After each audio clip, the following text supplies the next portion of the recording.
오늘은 어린이 주일입니다. 언제나 보면 어린이 주일이 돼서 설교를 준비하다가 보면 어느 순간 어린이에 대한 설교라기보다는 부모에 대한 설교를 하게 되는 경우가 많고요. 어버이 주일 되어지면 또 어버이에 대해서 설교를 해야 되는데 준비하다가 보면 또 자녀들에게 하는 그런 설교가 될 때가 많습니다. 곰곰이 생각해 보면 자녀들에게 필요한 건 부모에게 있고 또 부모에게 필요한 건 자녀들에게 있는 것 같다는 그런 생각이 듭니다. 여러분, 어떤 상담학 교수가 그런 이야기를 하더라고요. 자녀의 문제가 생기면 그 자녀의 문제가 한 30%라고 한다면 부모에게 있는 문제는 한 70% 정도 된다, 그렇게 이야기를 합니다. 문제가 있는 자녀들이 상담하러 오게 되면, 그러면 그 문제 있는 아이와 상담하다가 보면 이제 부모를 데리고 와라, 그렇게 이야기해서 부모님과 상담하는 시간이 훨씬 더 그런 긴 그런 상담이 필요하더라는 겁니다. 여러분, 언제나 자녀는 부모의 자존심입니다. 그래서 자녀가 잘 되면 부모가 뿌듯하고요, 자녀가 잘못되면 부모의 자존심이 상합니다. 그래서 모두 다 저마다 방식으로 자신의 자녀를 귀하게 양육하게 되어지는데, 근데 가만 보면 자녀가 부모의 자존심이다가 보니, 그러니 다른 사람들이 터치하고 다른 사람들이 이래라 저래라 하는 것이 싫습니다. 내 방식, 내가 아주 잘 키우고 내가 잘 양육한다, 자기의 방식이 좋다, 이렇게 생각을 많이들 합니다. 그래서 내 자녀를 내가 알아서 잘 양육하기 때문에 때로는 강압적으로 자녀를 양육하는 경우도 있고, 때로는 자녀가 원하는 대로 자유롭게 그렇게 얘기하고 자유롭게 할 수 있도록 기회를 주는 것, 이게 나의 양육법이다 생각하는 그런 경우들도 있습니다. 저마다 다 그 어떤 것이 옳다, 어떤 것이 나쁘다 이렇게 이야기하기가 어려운 것은 다 저마다 자신의 양육하는 그 방법이 옳다고 생각하기 때문에 그렇습니다. 그러나 많은 그리스도인들이 뒤늦게 후회하는 것이 있습니다. 물론 전부 다 그런 것은 아니지만 많은 그리스도인들이 뒤늦게 후회하는 것이 무엇이냐면, 스스로 만족할 만한 결과를 얻었어요. 때로는 그렇지 못한 결과를 얻기도 해요. 그런데 여러분, 한결같이 똑같이 후회하는 것이 하나 있는데 뭐냐면, 예수님을 잘 믿는 그런 사람들에게 하지 못한 일을 후회합니다. 내 자녀가 예수님을 잘 믿었으면 좋겠는데, 내 자녀에게 생명이 있었으면 좋겠고 내 자녀에게 천국이 있었으면 좋겠는데, 부모가 예수님을 알면 알수록, 주님의 사랑을 알면 알수록 그 사랑이 자녀에게 없다는 것이 후회스럽고, 그 사랑이 자녀에게 부족하다라고 하는 것이 그렇게 마음이 아프다는 겁니다. 나는 천국을 아는데, 나는 하나님의 은혜를 아는데 내 자녀가 하나님의 나라를 모르고 천국을 모르고 생명이 없으니 이것처럼 후회스러운 일이 없다는 이야기입니다. 어떤 분이 저한테 그런 이야기 하더라고요. 내가 예수님을 알면 알수록, 내가 하나님을 알면 알수록 이 예수님의 사랑과 예수님의 은혜가 내 자녀에게 없다는 것이 이렇게 고통스러운 줄 몰랐다고 그렇게 저한테 이야기하더라고요. 여러분, 사람이 사람답게 사는 거요, 사람을 더욱더 귀하고 복된 사람으로 만들어 놓는 것은 부모가 아니라 하나님의 도움이 필요합니다. 창조주 하나님의 도우심이 필요한 겁니다. 여러분, 부모가 다 할 수 없거든요. 그러나 여러분, 하나님께서 모든 것을 하실 수 있습니다. 부모가 당장 눈앞에 있는 자녀에게 필요한 것들을 채워줄 수는 있습니다. 그러나 눈에 보이지 않는 것까지 채워줄 수는 없습니다. 오직 그 일은 창조주 하나님만 가능하신 일입니다. 부모가 기껏해야 자녀의 10년과 20년과 30년까지 책임져 줄 수는 있지만, 창조주 하나님은 자기의 백성들을 영원한 생명에 이르기까지 책임져 주시고 인도해 주십니다. 또요, 부모는 자녀들의 마음을 온전하게 이해할 수가 없습니다. 또 자녀들을 위로해 줄 수도 없습니다. 난 딴에는 위로해 준다고 이야기하고 내가 너의 편이다 이야기해 주지만은, 그러나 온전한 위로와 온전한 회복은 오직 창조주 하나님만이 가능하신 일입니다. 여러분, 그러므로 부모의 말과 하나님의 말씀은 비교도 되지 않는 능력의 차이가 있습니다. 오늘 여러분의 마음과 여러분의 자녀들에게 우리의 말보다도 더 강하고 우리의 말보다도 능력 있는 하나님의 말씀이 새겨지는 역사가 있기를 간절히 바랍니다. 그런 의미에서 우리의 자녀들을 위한다면, 아니 여러분들의 형통한 삶을 위한다면 반드시 필요한 것이 오늘 성경이 이야기하고 있습니다. 생명의 말씀이 여러분의 온몸에 흐르게 하게 여러분 기도해야 합니다. 여러분의 자녀들에게 그냥 나의 말을 기억해, 내 말을 기억해가 아니라 하나님 말씀이 흐르도록 하는 것이 여러분, 그것이 부모의 마땅한 도리입니다.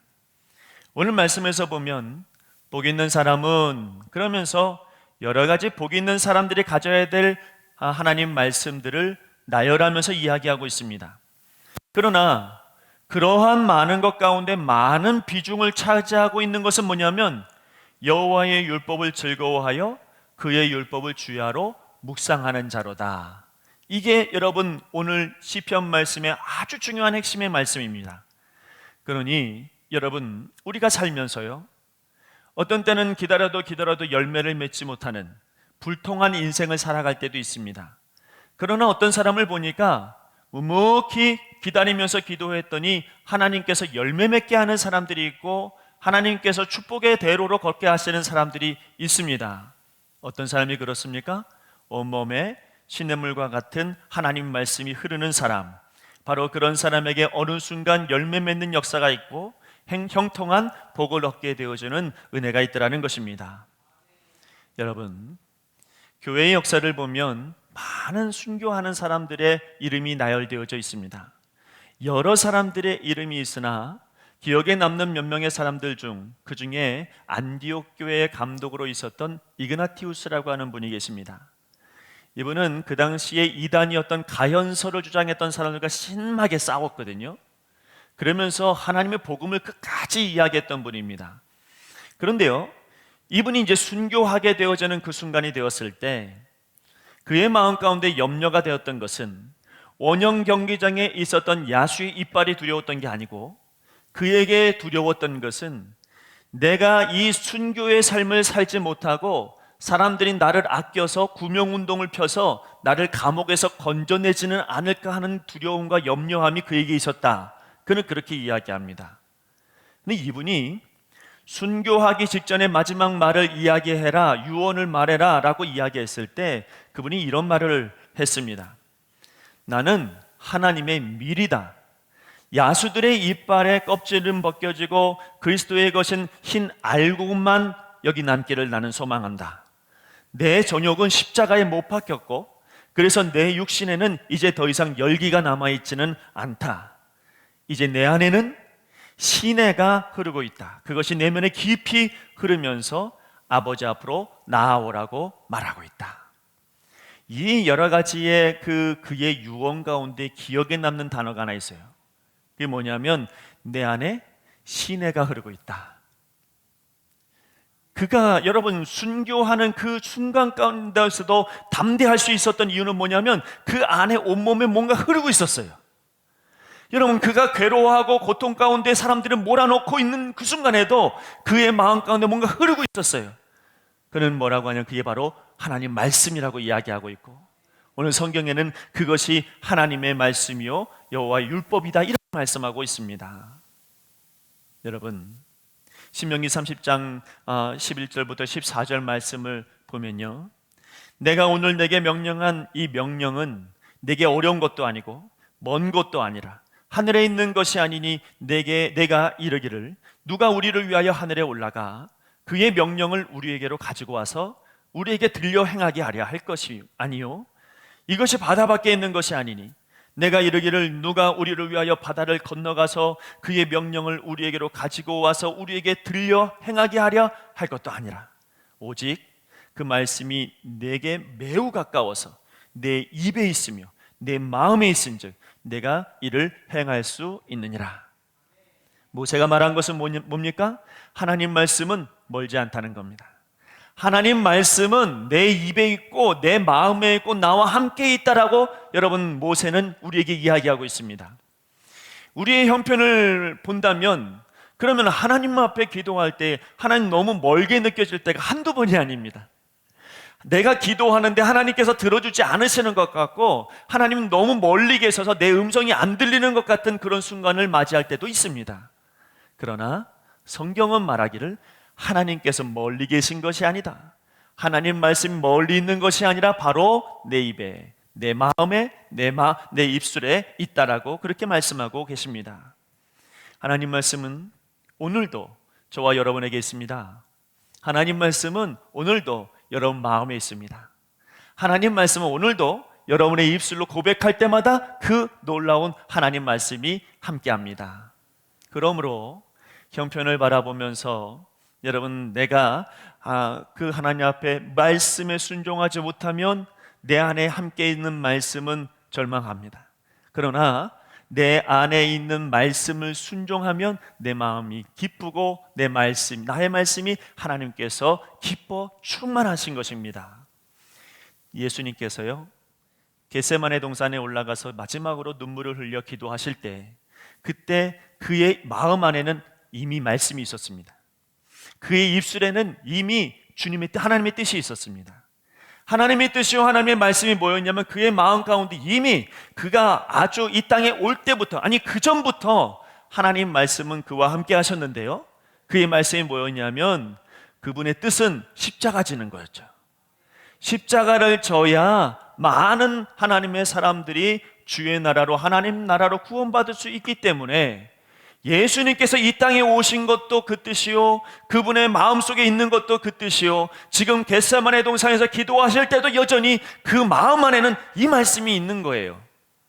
그러니 여러분 주님께서는 이 마음에 있는 이 말씀 떠나가게 하옵소서라고 기도했으나 그러나 그의 마음속에는 다시 그 말씀에 순종하고 십자가에 달려 죽으시며 부활하심으로 말미암아 우리를 구원으로 이끌어 주신 것입니다. 여기서 중요한 건 하나님의 말씀은 이미 예수님의 마음 안에 있었습니다. 그걸 놓고 기도하신 거잖아요. 하나님의 뜻은 멀리 있지 않았습니다. 난 앞으로 뭐가 돼야지, 난 앞으로 무슨 뜻을 이루어야지, 하나님께서 어떤 일을 해주시면 난 그렇게 해야지. 여러분 예정이 아니라 하나님 말씀은 지금 여기 예수님 안에 있었습니다. 그러므로 오늘 여러분들의 삶 가운데서도 나 이제부터는 말씀대로 살리라, 나는 이제는 하나님이 어떻게 하시든지 내가 그 말씀대로 따라가리라, 미래를 생각하지 말고 오늘 지금 여기서 여러분에게 주시는 하나님 말씀이 여러분 안에 있는 것을 믿고 내게 떠올리는 말씀에 그 자리에서 순종하고 그 말씀을 따르고 그 말씀대로 기도하고 바로 그것이 여러분의 말씀에 은혜가 흐르게 되어지는 역사인 줄 믿습니다. 여러분 말씀은 멀리 있는 게 아닙니다. 말씀은 여러분의 삶과 가까이 있습니다. 때로는 여러분의 생각 속에 있고 때로는 여러분의 양심 속에 있고 여러분의 입술의 고백 속에 있습니다. 그러므로 여러분 멀리 있는 것을 따르려고 하지 말고 오늘 주신 내 말씀, 오늘 나에게 있는 내 생각대로 되어지는 하나님의 은혜, 이것을 따라가는 역사가 있을 때 오늘 나는 화평하며 오늘 나는 온유하며 오늘 나는 하나님의 은혜 가운데 믿음으로 말씀이 새겨지는 역사가 있게 되어지는 것입니다. 하나님의 말씀이 내 온몸에 흐른다라고 하는 것은 가까이 있다라고 하는 이야기뿐만이 아니라 하나님 말씀은 내 안에서 빛이라는 뜻입니다. 여러분 예수님의 말씀은 빛입니다. 빛은 어둠 속에서 유일하게 볼 수 있도록 해주는 것입니다. 우리의 시선을 한 곳으로 모으는 힘이 빛에 있습니다. 여러분 오늘 여기 이 성전에 있는 모든 전등의 불을 다 꺼버리고 조명 하나만 켜서 저를 비춘다면 여러분의 모든 시선은 저를 향해 있을 겁니다. 원한이 없는 한, 저에게 원한이 없는 한 저를 보고 계실 겁니다. 왜냐하면 빛이라고 하는 것은 보여지는 그곳에 모든 시선을 모으게 되어져 있기 때문입니다. 그럼 여러분의 마음속에 하나님 말씀이 계십니까? 하나님 말씀이 여러분 가운데 가까이 있으면 그 말씀은 분명히 여러분 안에서 빛을 밝힐 것입니다. 그리고 그 말씀은 계속해서 한 곳을 비추게 하실 텐데 그것이 바로 무엇이냐면 여러분 안에 말씀이 비추는 곳, 예수 그리스도이십니다. 주님의 말씀은 내 안에 있다고 하면 내 안에서 끊임없이 주님을 보게 만듭니다. 24시간을 주님 보게 만들죠. 매 순간순간마다 예수님을 만나게 하십니다. 왜냐하면 말씀은 한 곳을 조명하여 비추기 때문에 그렇습니다. 하나 안타까운 것은 우리는 어둠에 너무 익숙한 사람들입니다. 우리는 밝은 곳에 있다가 어두운 곳으로 들어가면 갑자기 아무것도 안 보입니다. 밝은 곳에 있다가 어두운 곳에 들어가면 하나하나도 보이지 않습니다. 신기한 건 3분도 되지 않아서 우리의 눈은 그 어둠에 익숙해집니다. 그리고 여러분 조금씩 보이기 시작하고 걸어가는데 지장이 없도록 그렇게 우리는 여러분 우리의 시야에 어둠 속에서도 적응을 잘합니다. 그게 우리 인간입니다. 그런데 여러분 어둠 속에 있어서 우리는 걸어갈 수는 있지만은 명확하게 보이는 것은 아닙니다. 그래서 어떤 잘못된 환경이 내 앞에 놓여지면 우리는 부딪힐 수밖에 없습니다. 여러분 내가 생각하지 않은 일들이 갑자기 내 앞에 펼쳐지면 그러면 내가 잘 안 보이기 때문에 피해갈 길이 없이 부딪혀 버립니다. 우리만 그렇습니까? 우리의 자녀들은 더 그렇습니다. 우리의 자녀들은 매 순간순간마다 부딪히는 겁니다. 한 번도 경험해보지 못한 일들을 끊임없이 만나기 때문에 그래서 그 어둠 속에서 분별하지 못하니 부딪힐 수밖에 없죠. 그래서 우리에게 필요한 건 빛입니다. 그래서 우리에게 필요한 건 하나님 말씀입니다. 하나님 말씀이 내 안에서 비추어줘야 그래야 여러분 우리가 어둠 속에서 밝은 빛을 바라보며 분별하면서 세상을 나아갈 수 있는 것입니다. 말씀은 무엇을 비춘다고요? 예수 그리스도를 비춰주십니다.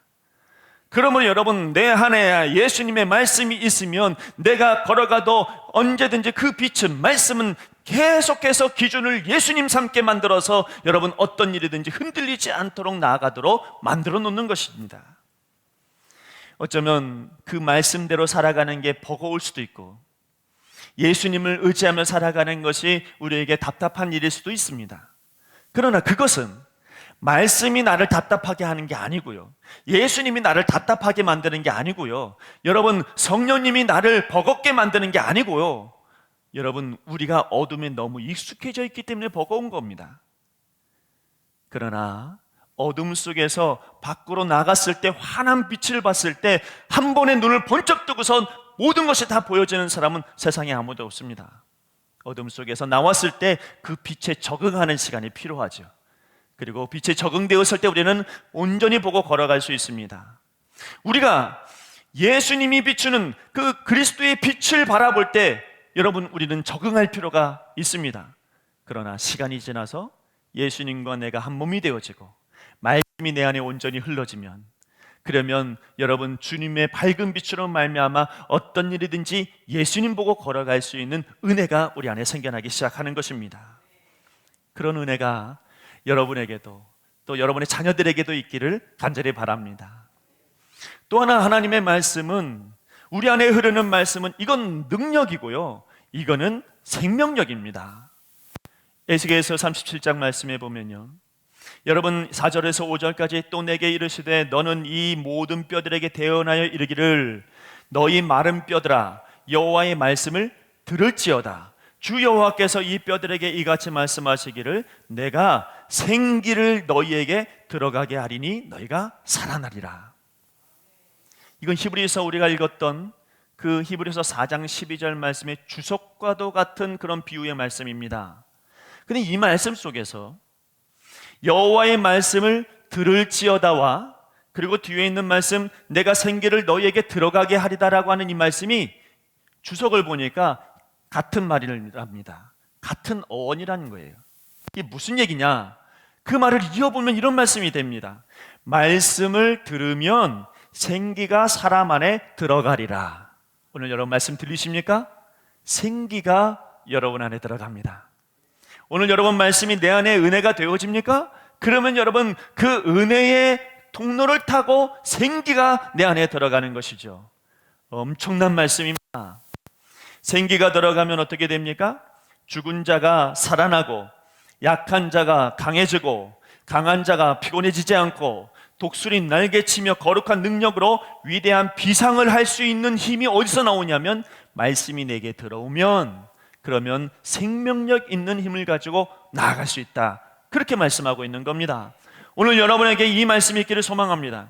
생기 있는 말씀이 여러분에게 있기를 바랍니다. 죽은 말씀을 오늘 이야기하고 있는 것이 아닙니다. 멈춰져 있는 말씀을 이야기하고 있는 것이 아니라 우리 계속해서 올라가라고, 나아가라고, 전진하라고 하시는 생기 있는 말씀이 오늘 여러분의 입술로, 여러분의 마음으로 들어가고 있는 것입니다. 더 놀라운 것은 이 말씀의 생명력이라고 하는 것은, 그것은 나에게 힘을 줄 뿐만 아니라 마귀의 어떤 공격도 다 통제할 수 있는 생명력도 이야기하고 있습니다. 여러분, 여기 시냇가에 심은 나무가 잘 자라는 것은 좋은 영양분만 얻어서가 되는 게 아니라 나쁜 것도 들어올 수 있잖아요. 나쁜 것도 막아야만 여러분 좋은 것이 들어오는 것 아닙니까? 그러므로 여기 시냇가에 심은 나무가 잘 자라는 것은 좋은 영양분만 받는 게 아니고 나쁜 요소들도 다 통제해 놓는 것을 이야기합니다. 말씀이 내 안에 들어오면 어떤 것도 다 통제되어서 오직 빛 대신 주님만 보게 만드는 축복의 은혜가 내 안에 흐른다는 이야기입니다. 이 세상의 칼은 여러분 사람의 살을 벨 수도 있고 여러분 사람의 몸도 벨 수 있습니다. 그러나 여러분 심령을 벨 수도 없고 영을 벨 수도 없습니다. 그러나 하나님의 말씀은 성령의 검이어서 내 안에 영도 베고 내 마음도 벨 뿐만 아니라 육의 생명까지도 죽이고 살릴 수 있는 파괴력이 우리 말씀 가운데 있습니다. 히브리서 말씀이 뭐라고 하는 거에서 하나님 말씀은 살아있고 활력이 있어 좌우의 날선 어떤 검보다도 예리하다 그랬죠. 오늘 여러분 그 예리한 검이 여러분 안에 있습니다. 온몸에 흐르고 있습니다. 악마가 여러분을 건드립니까?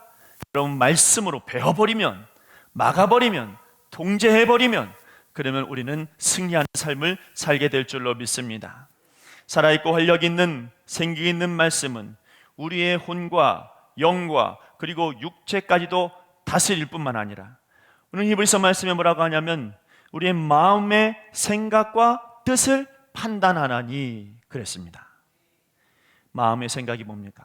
그건 감정입니다. 사람은 본성이 악해서요.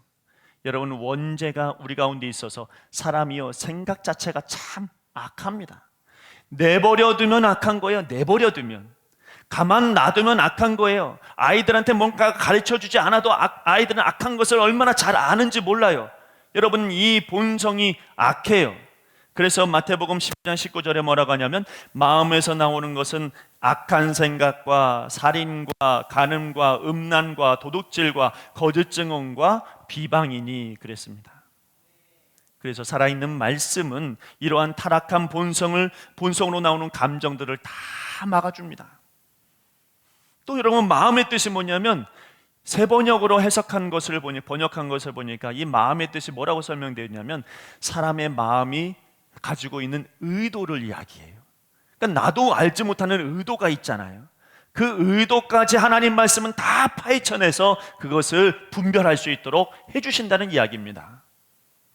그러나 여러분 히브리서 말씀에 나오는 그 많은 영과 혼과 관절과 골수와 여러분 또 마음과 생각과 이 모든 것들 가만 생각해 보면 다 마귀의 도구들 아닙니까?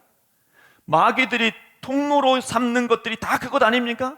육체적인 건강, 여러분 영적인 문제들, 감정적인 문제들, 정신적인 문제들, 마음의 생각들, 생각이 나쁜 의도들, 이런 것들이 다 마귀가 틈타는 통로 타는 여러분 그런 것들인데 오늘 말씀 뭐라고 하냐면 하나님 말씀은 다 통제하는 능력이 있어서 하나님을 바라볼 수 있도록 그 모든 것을 막아주는 역사가 있다라고 이야기하는 것입니다. 잘못된 길로 갈까봐, 잘못된 선택을 할까봐, 잘못된 방향으로 설까봐 여러분 우리 주님의 말씀이 내 안에 흐르면 그 모든 것을 통제하여 주님의 길로만 갈 수 있도록 인도해 주신다고 말씀하고 있는 것입니다. 미국의 유명한 철학자이고 심리학자인 윌리엄 제임스가 27살이 되었을 때 그런 심한 질병에 걸리게 됩니다. 그 질병은 육체적인 질병이 아니라 마음의 질병이었습니다. 병원에 갔더니 뭐라고 이야기하냐면 신경쇠약증이다라고 하는 병명으로 그에게 이야기했습니다. 신경쇠약증은 아주 작은 일만 있어도 불안합니다. 염려됩니다. 신경이 쇠약해집니다. 밤에 잠을 못 잡니다. 여러분, 밤새도록 시달리다가 아침에 일어나도 밥도 제대로 못 먹습니다. 그러니 그의 삶 가운데 보니까 내가 이렇게 살다가 죽겠더라는 거예요. 내가 이렇게 살다가는 아무것도 못 먹고 아무것도 못 자고 그렇게 살겠더라는 거예요. 너무 괴로운 거예요. 이렇게 죽겠더라는 거죠. 그래서 여러분, 그의 부모가 그를 정신병원에 집어넣어서 거기서 치료받도록 했는데요, 그가 그곳에 들어가서 제일 먼저 떠올랐던 것은 교회 학교 때, 주일학교 때 선생님이 말씀 외우라고 했던 게 문득 떠오르더랍니다.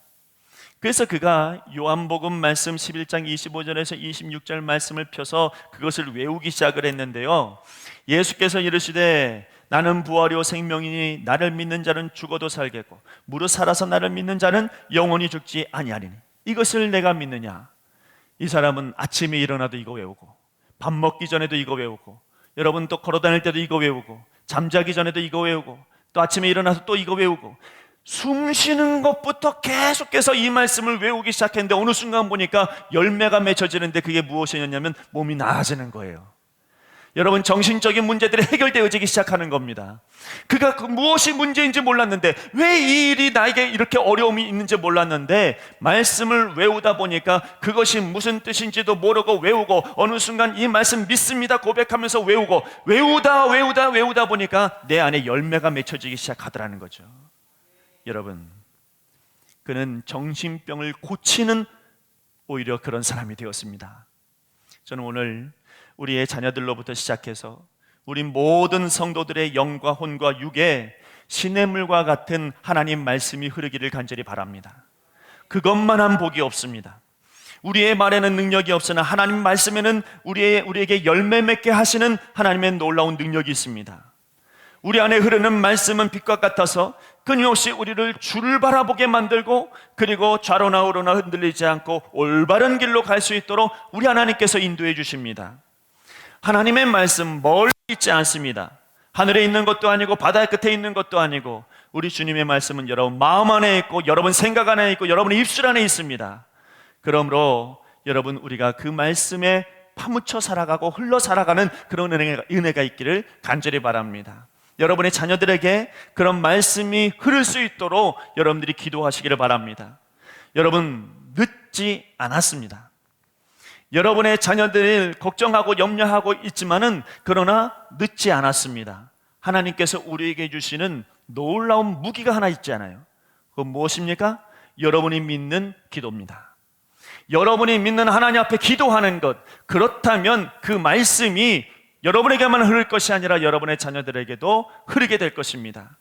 적어도 여러분의 하나님을 믿으십시오. 전능하신 여러분의 하나님을 믿고 기도하면 여러분의 자녀들에게 어느 순간에 말씀이 들어갈 뿐만 아니라 생기가 날 것이고 열매가 맺는 역사가 이루어지게 될 것입니다. 말씀은 영과 혼과 관절과 골수를 찔러 쪼개기까지 한다고 했고, 우리의 마음과 생각을 다 파고들어서 그 모든 것을 분별하고 이끌어 주십니다. 이 놀라운 역사가 저와 여러분에게 뿐만 아니라 우리 모두의 자녀들에게, 우리 교회 학교 모든 아이들에게 흐르기를 간절히 바랍니다. 기도하겠습니다. 하나님 아버지, 하나님 말씀이 멀리 있는 것이 아니라 바로 우리와 함께 있음을 고백합니다. 하나님 아버지, 하나님의 말씀은 빛과 같아서 끊임없이 이 어둠 속에서도 날마다 예수 그리스도를 볼 수 있는 눈을 우리에게 허락하여 주실 줄로 믿습니다. 하나님의 말씀은 언제든지 우리와 함께하여 주심으로 말미암아 끊임없이 생명력 있고 또 생기를 부어주실 줄로 믿사오니, 악한 것은 다 막아주실 줄로 믿사오니, 주여 우리의 온몸에 주의 말씀이 흐르게 하여 주시옵소서. 우리 자녀들에게 주의 말씀이 흐를 수 있도록 인도하여 주시옵소서. 하나님께서는 못하실 것이 없사오니 우리는 포기하지 아니하고 믿고 기도하면 하나님의 역사, 하나님의 열매를 맺게 될 줄로 믿습니다. 오늘도 우리와 함께 해주시니 감사하며 예수님의 이름으로 기도드리옵나이다. 아멘.